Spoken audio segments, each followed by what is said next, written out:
Good morning everyone. आज हम देखेंगे chapter 29 hormones and hormone antagonist का पार्ट 2। लास्ट पार्ट में हमने इंट्रोडक्शन डिस्कस किया था। इस पार्ट में हम इंसुलिन हार्मोन को डिस्कस करेंगे। तो इंसुलिन जो है इज अ पॉलीपेप्टाइड हार्मोन। ये क्या है? पॉलीपेप्टाइड हार्मोन है which is secreted by the beta cell of the islets of Langerhans of pancreas. तो ये बीटा सेल्स जो आइलेट्स ऑफ लैंगरहैंस के होते हैं, जो कि पेनक्रियाज में होते हैं, वहां से इंसुलिन जो है सीक्रेट होता है। तो अगर आप एमसीक्यू देते हैं और एमसीक्यू टाइप वगैरह क्वेश्चन पूछते हैं तो आप ये बता सकते हैं कि भाई इंसुलिन जो है beta cells of islets of Langerhans जो कि पेनक्रियाज में होते हैं वहां से सीक्रेट होता है। The factor controlling its release are not clear. तो इंसुलिन का जो रिलीज है कौन से फैक्टर से होता है और उसका रिलीज जो है इंसुलिन का कौन से फैक्टर कंट्रोल करते हैं, ये अभी तक के क्लियर नहीं हुआ है। But the glucose concentration of the blood perfusing the pancreas. तो ग्लूकोज कॉन्सेंट्रेशन जो होता है ब्लड में अगर बढ़ता है तो वो अल्टीमेटली पैनक्रियास के बीटा सेल्स को स्टिमुलेट करता है, जिसकी वजह से इंसुलिन जो है रिलीज होता है, जिसका काम है increase level of glucose concentration in blood, उसको कम करना। तो जो बढ़ा हुआ कॉन्सेंट्रेशन है ग्लूकोज का ब्लड में उसको कम करने का काम जो है ये इंसुलिन का है। और इसके अलावा जो अदर चीजें हैं जो पेनक्रियास सिक्रीट करता है, जिसमें आता है glucagon, ketone bodies, duodenal factor, pancreozymin, ये जो है ये कंट्रोलिंग फैक्टर है। तो ये कंट्रोलिंग फैक्टर होते हैं, ये अलग अलग हार्मोन्स को कंट्रोल करने का काम करते हैं और अलग अलग चीज़ों को कंट्रोल करने का काम करते हैं। जैसा कि ग्लूकागॉन जो होता है, अगर ब्लड ग्लूकोज लेवल कम होता है तो ग्लूकागॉन सिक्रीट होता है और ग्लूकागॉन फर्दर ग्लूकोनियोजेनेसिस जो कि नॉन कार्बोहाइड्रेट बॉडीज जो हमारे नॉन कार्बोहाइड्रेट स्टोरेज जो है हमारे बॉडी में जो प्रेजेंट होता है वहां से ग्लूकोज जनरेट करने का काम ग्लूकागॉन करता है। उसके अलावा कीटोन बॉडीज होते हैं डिओडिनल फैक्टर में, पैनक्रियोजाइमिन जो होते हैं, पैनक्रियोजाइमिन ये क्या है? ये भी काइंड ऑफ सिक्रीशन है जो कि पैनक्रियास सिक्रीट करता है at the initial part of small intestine, जिसे हम डिओडिनम बोलते हैं। तो जब भी ये पैनक्रियोजाइमिन सिक्रीट होता है तो पैनक्रियोजाइमिन सिक्रीट करने का काम ही ये है कि भाई आपको भूख नहीं लगी है, ठीक है। पैनक्रियोजाइमिन अगर डिओडिनम पार्ट में सिक्रीट हो गया है तो वो ये सिग्नल भेजता है कि हमारा अभी भूख खत्म हो गया है, अभी हमको हमारा स्टमक एम्प्टी नहीं है।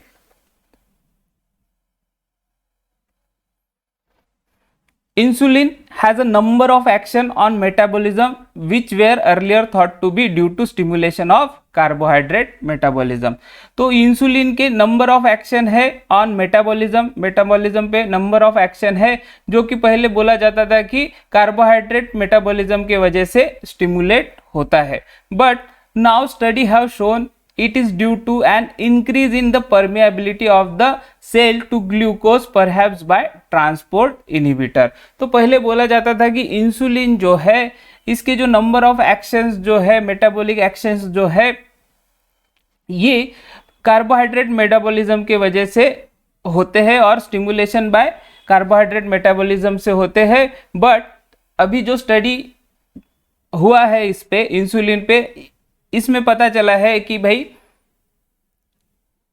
It is due to an increase in the permeability of the cell to glucose perhaps by transport inhibitor. तो इंसुलिन जो है ये सीक्रेट और इसके अलग अलग एक्शन जो है ऑन मेटाबॉलिज्म ये किसके वजह से हुए हैं? Due to increase in permeability of the cell to the glucose. Means glucose जो है ये सेल के अंदर ज्यादा चला जाता है, परमेबल हो जाता है। क्यों हो जाता है? Most probably due to transport inhibitor. जो ट्रांसपोर्ट करने के लिए जो चैनल्स होते हैं और जो ट्रांसपोर्टर्स होते हैं उनके इनिबिशन की वजह से ग्लूकोज की परमिएबिलिटी जो है सेल में बहुत ज़्यादा हो जाती है और उसके वजह से इंसुलिन जो है ये स्टिमुलेट होता है और इंसुलिन फिर फर्दर मेटाबॉलिक एक्शन को कंट्रोल करने का और उसका जो रिस्पेक्टिव एक्शन है उसे परफॉर्म करने का काम करता है। This increased permeability increase tissue uptake and utilization of glucose, but even in the presence of insulin, the blood glucose level must be over a threshold of 70 to 90 mg per 100 ml of blood for uptake to occur।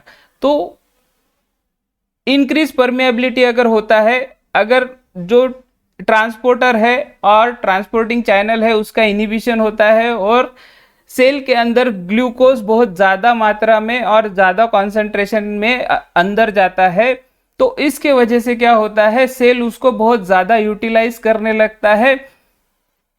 और अगर आपके body में insulin भी अगर present है तो भी अगर आपके ब्लड ग्लूकोज लेवल बहुत ही ज़्यादा है तो भी इंसुलिन उसे कंट्रोल नहीं कर पाता और ऐसा भी कंडीशन आता है जो थ्रेशोल्ड लेवल है 70 टू 90 mg पर 100 ml का, उसके ऊपर भी ब्लड ग्लूकोज लेवल चला जाता है।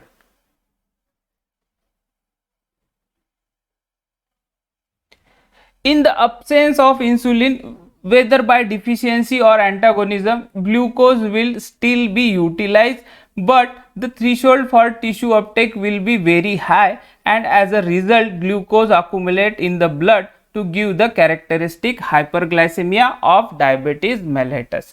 तो जब इंसुलिन प्रेजेंट रहता है तब भी ग्लूकोज का परमेबिलिटी अगर बढ़ गया सेल में due to inhibition of transporters, तो भी सेल जो है उसे यूटिलाइज करता है और जब इंसुलिन रिलीज होता है तो इंसुलिन फिर ब्लड शुगर लेवल को कंट्रोल करने का थोड़ा काम करती है।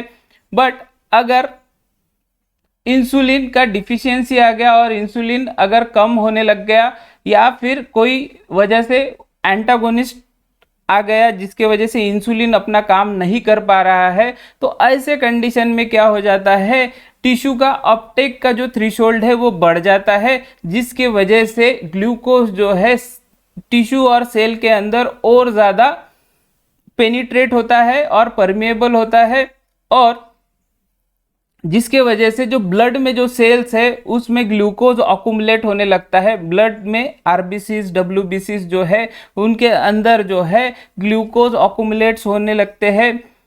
इसके वजह से क्या होता है, हाइपरग्लाइसेमिया होता है, जिसके वजह से ब्लड का शुगर लेवल बढ़ने लगता है। जो ब्लड में जो सेल्स है उसमें जो ग्लूकोज का अकुमुलेशन ज़्यादा होने के वजह से ब्लड ग्लूकोज बढ़ता है और उसे हम हाइपरग्लाइसेमिया ऑफ डायबिटीज मेलिटस बोलते हैं।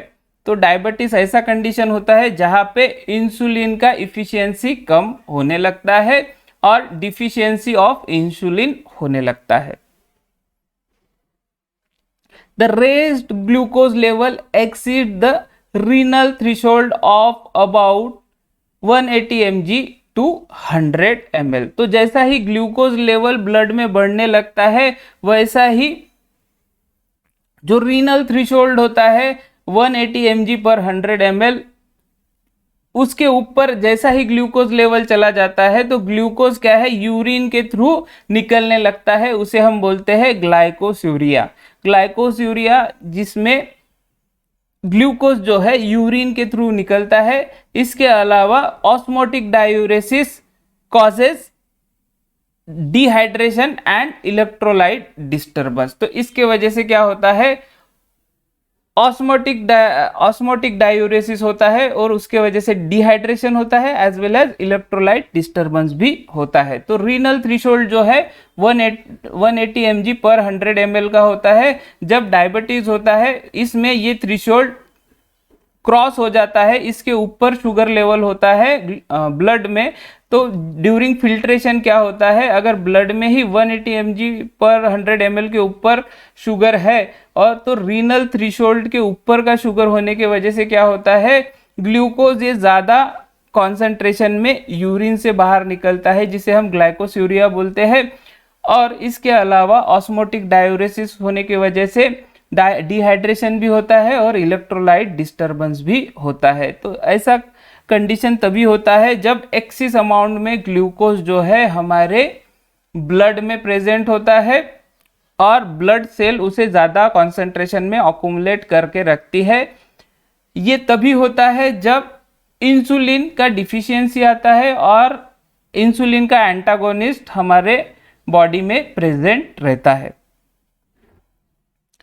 Insulin also increase the synthesis and storage of glycogen in peripheral tissue such as the heart and skeletal muscles, though the intracellular concentration of glucose in the liver depended on the concentration in the perfusing plasma and is not altered by insulin।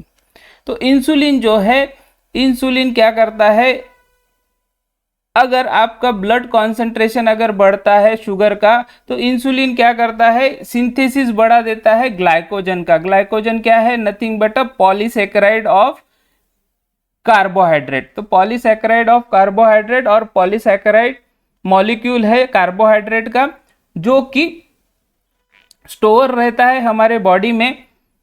तो ये peripheral tissues में जो है glycogen का synthesis और storage बढ़ा देता है इंसुलिन, स्पेशली हार्ट और स्केलेटल मसल्स में।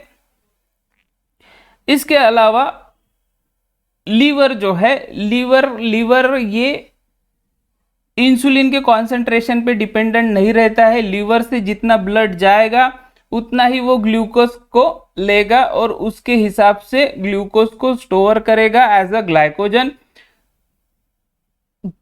जो लीवर होता है, लीवर पे इंसुलिन का कोई भी फर्क नहीं पड़ता। इंसुलिन से लीवर जो है ये इंडिपेंडेंट है, ठीक है। Insulin antagonize gluconeogenesis. तो ग्लूकोनियोजेनेसिस क्या होता है, जब भी हमारे बॉडी में ग्लूकोज का कॉन्सेंट्रेशन कम होने लगता है तो ऐसे कंडीशन में हमारी बॉडी ग्लाइकोजन को सिक्रीट करती है और पैनक्रियास ग्लाइकोजन को सिक्रीट करती है, ग्लूकागॉन को सिक्रीट करती है, ग्लूकागॉन जो होता है, ग्लूकागॉन को सिक्रीट करती है हमारी बॉडी। और ग्लूकागॉन क्या करता है, नॉन कार्बोहाइड्रेट सोर्स से कार्बोहाइड्रेट बनाने का कोशिश करता है और उससे फर्दर एटीपी जनरेशन करता है। तो ये कब होता है, जब हमारे बॉडी में ग्लूकोज लेवल कम होता है। तो इंसुलिन क्या करता है, ये ग्लूकोनियोजेनेसिस को एंटागोनाइज करने का काम करता है, जिसके वजह से दूसरी जो नॉन कार्बोहाइड्रेट बॉडीज है वो ग्लूकोज प्रोड्यूस नहीं करती। तो इंसुलिन का एंटागोनाइज करने का प्रॉपर्टी है ग्लूकोनियोजेनेसिस को। इसके अलावा प्रमोट टिश्यू फॉर्मेशन, तो ये टिश्यू फॉर्मेशन को प्रमोट करने का काम करती है। इसके अलावा stimulate amino acid incorporation, amino acid का इनकार्पोरेशन करने का काम करती है और प्रोटीन सिंथेसिस करने का काम करती है। तो अमाइनो एसिड से ही प्रोटीन बनता है। तो ये सब चीज़ें जो है इंसुलिन करता है। इसके अलावा insulin also increases fat storage in adipose tissue bye stimulating lipogenesis. तो इंसुलिन ब्लड ग्लूकोज लेवल को तो मेंटेन करता ही है, बट इसके अलावा ये प्रोटीन सिंथेसिस में भी काम करता है, फैट स्टोरेज जो है एडिपोज टिश्यू में वो भी बढ़ाता है। इसके अलावा लिपोजेनेसिस भी करता है एडिपोज टिश्यू में, जिसके वजह से फैट स्टोरेज जो है वो बढ़ता है एडिपोज टिश्यू में। और इनिबिट करता है लिपोलिसिस, मीन्स लिपिड्स का डिग्रेडेशन को भी इनिबिट करता है और मेटाबॉलिज्म को भी इनिबिट करने का काम करता है।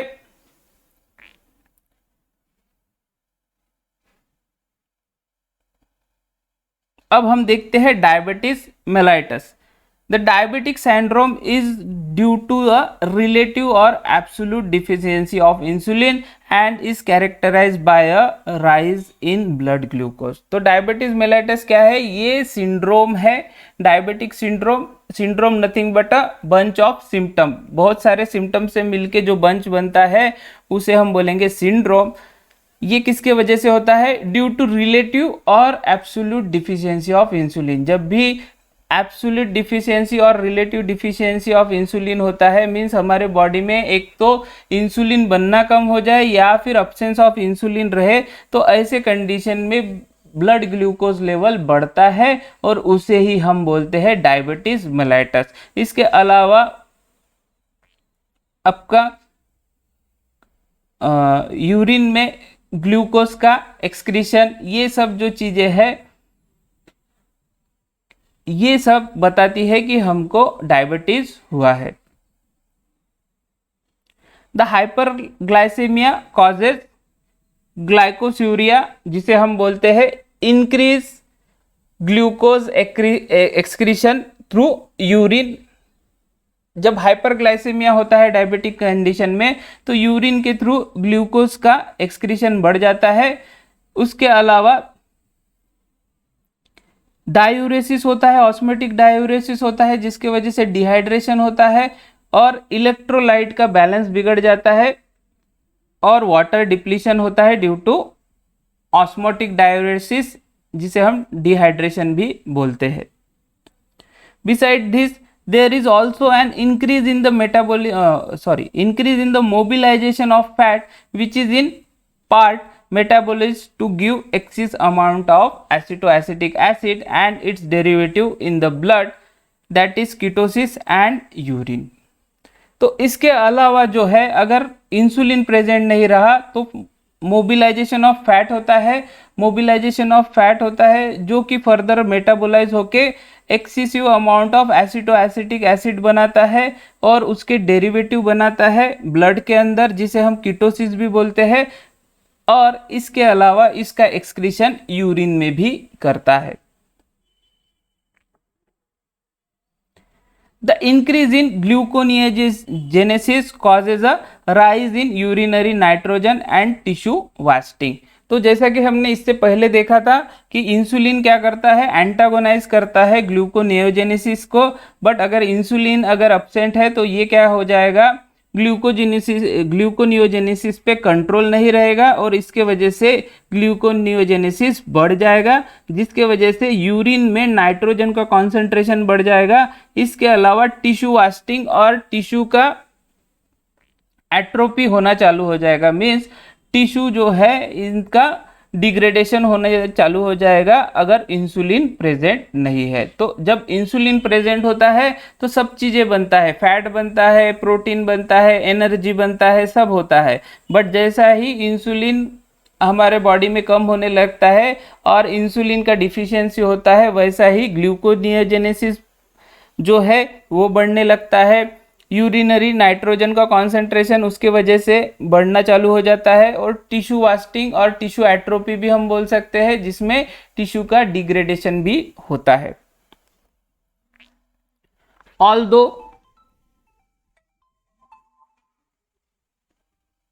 although diabetes mellitus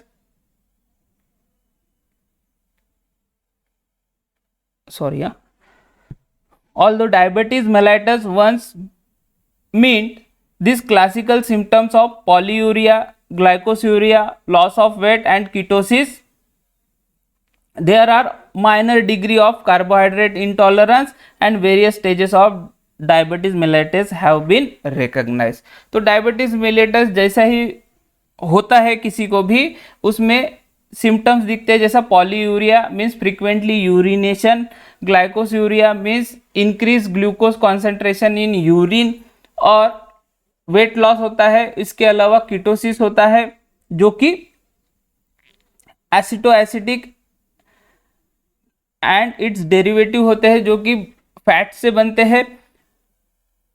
तो ये सब चीज़ें जो है हमारे ब्लड में एज वेल एज यूरिन में दिखती है, जो कि बताते हैं कि पेशेंट को डायबिटीज़ मेलाइटस हुआ है. जो भी पेशेंट के बॉडी में अगर यूरिन जो है उसमें अगर ग्लूकोज कॉन्सेंट्रेशन दिख रहा है, उसका वेट लॉस हो रहा है, इसके अलावा कीटोन बॉडीज दिख रही है और उसको फ्रीक्वेंट यूरिनेशन हो रहा है, तो वो पेशेंट को मोस्ट चांसेस है कि डायबिटीज हुआ है, उसमें डिफिशियंसी ऑफ इंसुलिन है। इसके अलावा उसे कार्बोहाइड्रेट का इंटॉलरेंस होता है, वो भी माइनर डिग्री का होता है, और इसके अलावा various stages of diabetes mellitus भी होती है जो कि पेशेंट में दिखती है। अब हम देखते हैं preparations of insulin. Insulin is use mainly to treat diabetes mellitus but may also be use to stimulate appetite. तो इंसुलिन जो है ये डायबिटीज मिलाइटस को ट्रीट करने के लिए भी होता है, बट ये भूख बढ़ाने के लिए भी यूज होता है।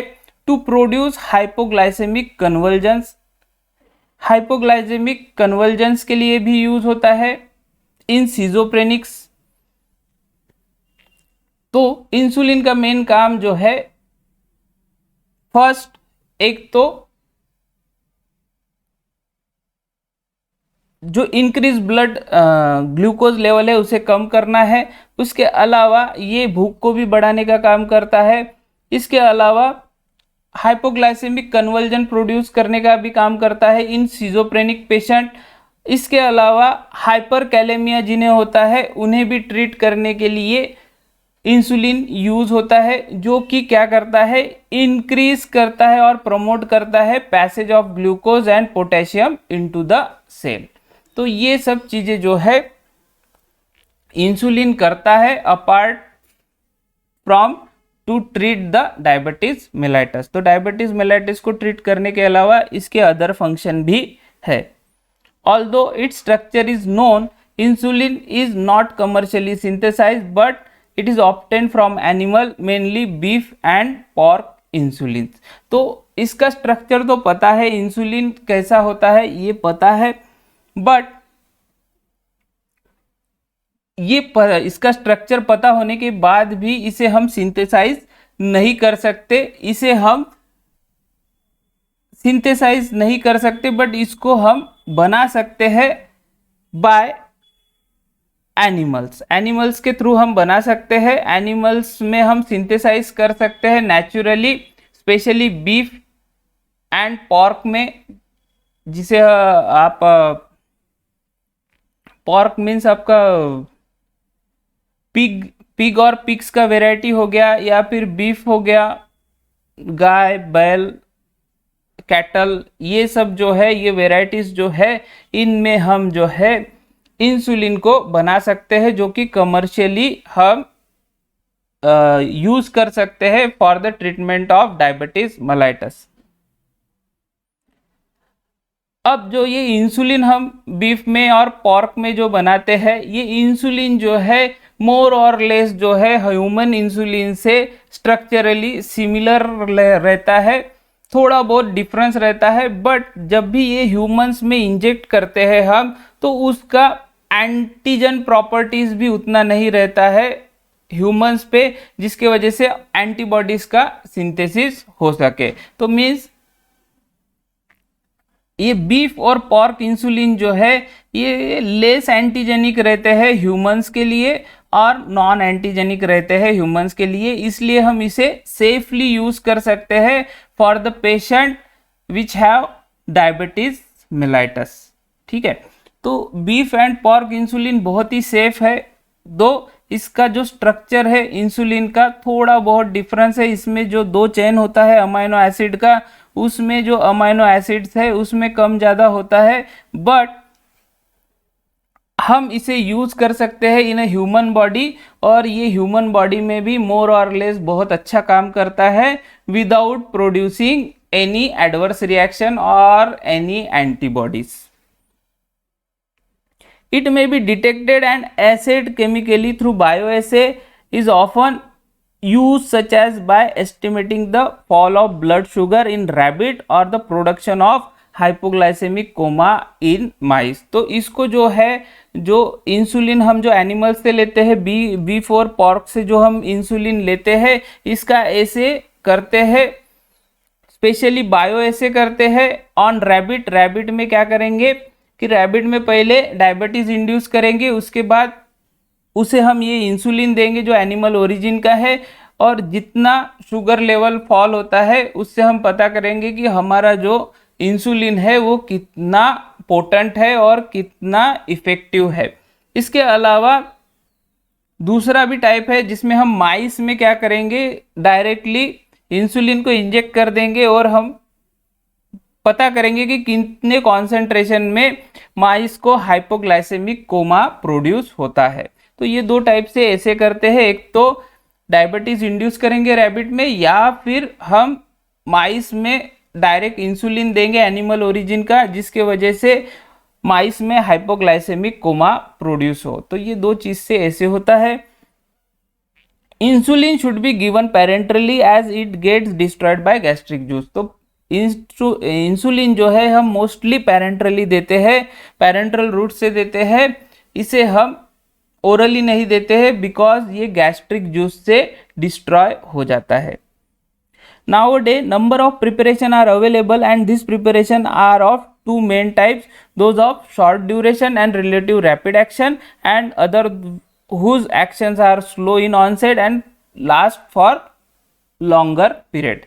तो दो टाइप के होते हैं प्रिपरेशन, एक तो शॉर्ट ड्यूरेशन वाला होता है जो कि रैपिड एक्शन प्रोड्यूस करता है और जल्दी ही हमारे बॉडी से निकल जाता है। दूसरा जो है उसका स्लो ऑनसेट ऑफ एक्शन है, मीन्स वो एक्शन भी धीरे से प्रोड्यूस करता है बट बॉडी से भी बहुत लेट निकलता है, इसलिए लॉन्गर ड्यूरेशन ऑफ एक्शन उसका रहता है। तो प्रिपरेशन में फर्स्ट आएगा इंसुलिन इंजेक्शन। इंडियन फार्माकोपिया में दिया हुआ है, जिसे सोल्यूबल इंसुलिन भी बोलते हैं। It is an aqueous solution of crystalline insulin and may be given subcutaneously, intramuscularly और इंट्रावेनसली। तो ये एक्वस सॉल्यूशन होता है इंसुलिन का, क्रिस्टलाइन इंसुलिन का, और इसे एक तो सबक्यूटेनियसली देंगे जो कि डीपर लेयर ऑफ स्किन होता है, वहां पे हम दे सकते हैं, मसल्स में दे सकते हैं, या फिर इमरजेंसीज में डायरेक्ट वेन्स में दे सकते हैं, इंट्रावेनसली दे सकते हैं। It has an onset of action within half an hour. तो इसका जो ऑनसेट ऑफ एक्शन है ये हाफ एन आवर है, मीन्स आधे घंटे के अंदर इसका एक्शन चालू हो जाता है। मैक्सिमम एक्शन इसका 2 से 3 आवर में रहता है, और इसका जो लास्ट मीन्स हमारे बॉडी में ये 6 to 8 आवर्स तक के रहता है। It is obtainable as a solution containing 20, 40, 80 units। तो इसके जो इंजेक्शंस होते हैं ये 20, 80 एंड 40 यूनिट्स में अवेलेबल है मार्केट में as a soluble insulin. It is acidic in reaction that is pH 3। तो ये एसिडिक इन रिएक्शन है, इसका pH 3 होता है, बट इसके न्यूट्रल सॉल्यूशन भी अवेलेबल है मार्केट में जिसे न्यूट्रल इंसुलिन इंजेक्शन बोलते हैं, which allows slightly more rapid absorption, जिसका स्लाइटली रैपिड एब्जॉर्प्शन है और स्लाइटली मोर रैपिड एब्जॉर्प्शन है देन एसिडिक इंसुलिन सॉल्यूशन, और ये लेस डिस्कम्फर्ट प्रोड्यूस करता है at the site of injection. तो जो एसिडिक सॉल्यूशन है अगर उसे हम इंजेक्ट करेंगे इंसुलिन के तो वो इरिटेशन प्रोड्यूस करता है, बट न्यूट्रल सॉल्यूशन जो है ये साइट ऑफ इंजेक्शन पे लेस इरिटेशन प्रोड्यूस करता है और लेस डिस्कम्फर्ट प्रोड्यूस करता है, और ये थोड़ा ज़्यादा रैपिड एब्जॉर्ब भी होता है। तो ये एडवांटेज है न्यूट्रल इंसुलिन इंजेक्शन के ओवर एसिडिक इंसुलिन इंजेक्शन। फिर दूसरा प्रिपरेशन है insulin zinc suspension. This suspension of insulin with zinc chloride. तो ये सस्पेंशन जो होता है ये इंसुलिन और जिंक क्लोराइड का सस्पेंशन होता है। ये दो स्ट्रेंथ में होता है, 40 एंड 80 यूनिट्स पर ml में मिलता है मार्केट में। इसमें भी अलग अलग आते हैं। फर्स्ट आता है इंसुलिन जिंक सस्पेंशन, इसमें एमॉर्फस चीज होता है और ये आईपी में भी होता है, यहाँ पे एलपी है बट इट्स आईपी, और इसको इंसुलिन सेमिलिनेट भी बोलते हैं, सॉरी इंसुलिन सेमिलेंट भी बोलते हैं।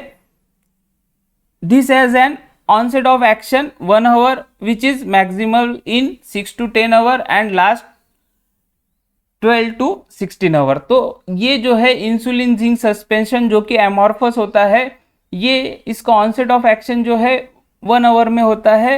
इसका मैक्सिमल एक्शन जो होता है 6 to 10 आवर्स तक रहता है, आ जाता है, और ये लास्ट तक मैक्सिमल एक्शन जो है 12 to 16 आवर्स तक रहता है। उसके बाद आता है इंसुलिन जिंक सस्पेंशन आईपी। इसमें इंसुलिन लेंट आता है। This is a mixture of the amorphous and crystalline form. तो ये जो है एमॉर्फस और क्रिस्टलाइन फॉर्म का मिक्सचर है, एंड इसका ऑनसेट ऑफ एक्शन जो होता है 2 से 4 आवर होता है। मीन्स इसके पहले वाला जो एमॉर्फस था, इसका ऑनसेट ऑफ एक्शन जो था वो फास्ट था। इंसुलिन जिंक सस्पेंशन जिसमें मिक्सचर यूज कर रहे हैं हम एमॉर्फस एंड क्रिस्टलाइन फॉर्म का, इसका ऑनसेट ऑफ एक्शन थोड़ा लेट है। मीन्स 2 to 4 आवर्स लगते हैं टू क्रिएट एक्शन और टू ऑन द एक्शन। उसके बाद इसका जो मैक्सिमल पिक है वो 8 to 12 आवर्स में आता है, और ये जो एक्शन है लास्ट रहता है फॉर 28 to 32 आवर्स तक के। मीन्स ये जो है स्लो एब्जॉर्ब प्रोडक्ट है, बट इसका ड्यूरेशन ऑफ एक्शन जो है ज़्यादा समय के लिए रहता है। फिर थर्ड काइंड ऑफ सस्पेंशन है क्रिस्टलाइन इंसुलिन जिंक सस्पेंशन, जिसे हम इंसुलिन अल्ट्रालेंट बोलते हैं। ये this has an onset of action 6 to 8 hours which is maximal 16 to 24 hour and last for 36 hour. तो ये जो है ये सबसे डिले रिलीज सस्पेंशन बोल सकते हैं हम, कि इसका ऑनसेट ऑफ एक्शन जो है इंजेक्ट करने के बाद 6 से 8 आवर के बाद इसका एक्शन चालू होता है, और जो मैक्सिमल एक्शन जो है इसका 16 to 24 आवर्स में चालू हो जाता है, और ये जो एक्शन है लास्ट रहता है फॉर 36 आवर्स। तो ये 3 जिंक इंसुलिन सस्पेंशन जो है, इसमें जो सबसे पहला जो है एमॉर्फस, ये फास्ट एक्टिंग सस्पेंशन है। सेकंड वाला जो है जिसमें मिक्सचर है एमॉर्फस एंड क्रिस्टलाइन फॉर्म का, ये इंटरमीडिएट एक्टिंग सस्पेंशन है। और थर्ड वाला जो है ये डिले एक्टिंग सस्पेंशन है, जिसमें क्रिस्टलाइन फॉर्म यूज होता है इंसुलिन और जिंक क्लोराइड का।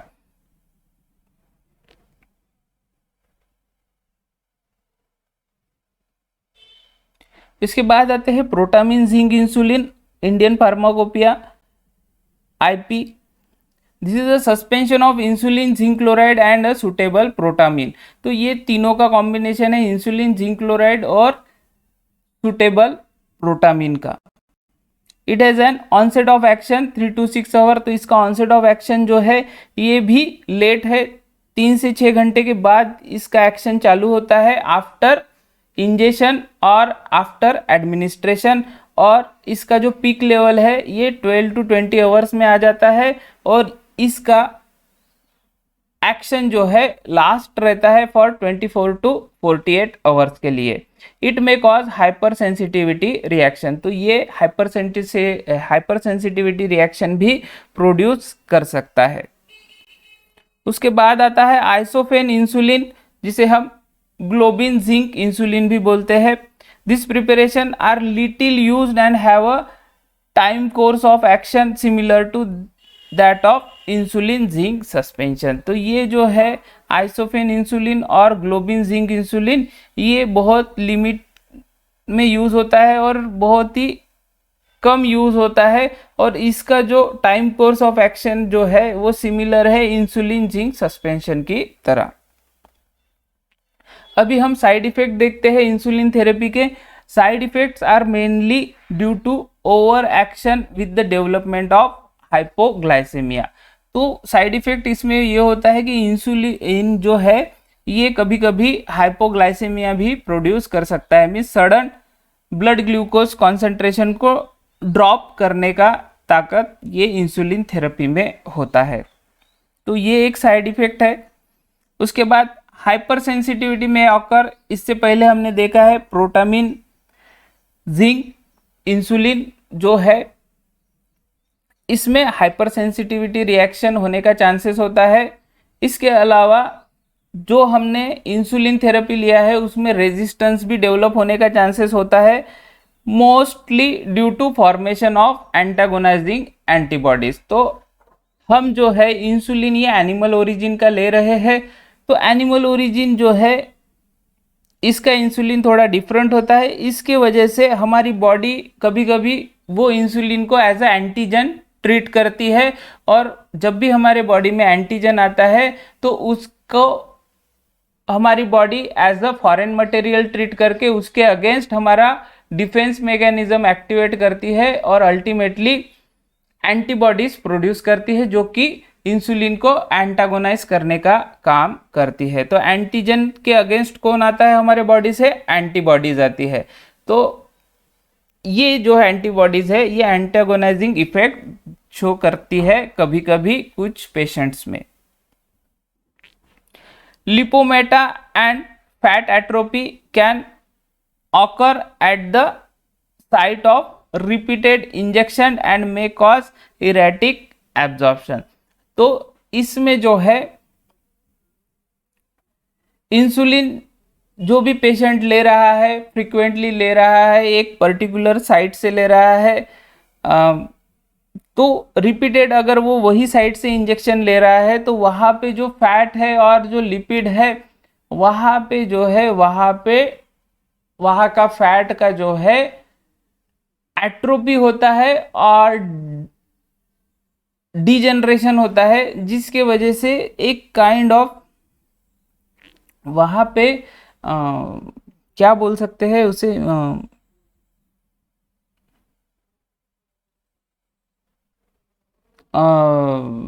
मीन्स वो दिखता ही है कि वहाँ से जो फैट है और लिपिड जो है वहाँ से निकल गया है, मीन्स एक टाइप का एक कैविटी बनता है, सॉरी हाँ कैविटी बनता है, एक टाइप का एक खड्डा जैसा बनता है, और उसके वजह से इरेटिक एब्जॉर्प्शन भी होने के चांसेस है, इरेटिक एब्जॉर्प्शन होने के भी चांसेस है due to lipomata and fat atrophy. तो ये हो गए हमारे इंसुलिन डायबिटीज मेलाइटिस का डिस्कशन। अब ओरल हाइपोग्लाइसेमिक एजेंट्स क्या होते हैं ये हम नेक्स्ट पार्ट में देखेंगे। If you like the video then share and subscribe my channel.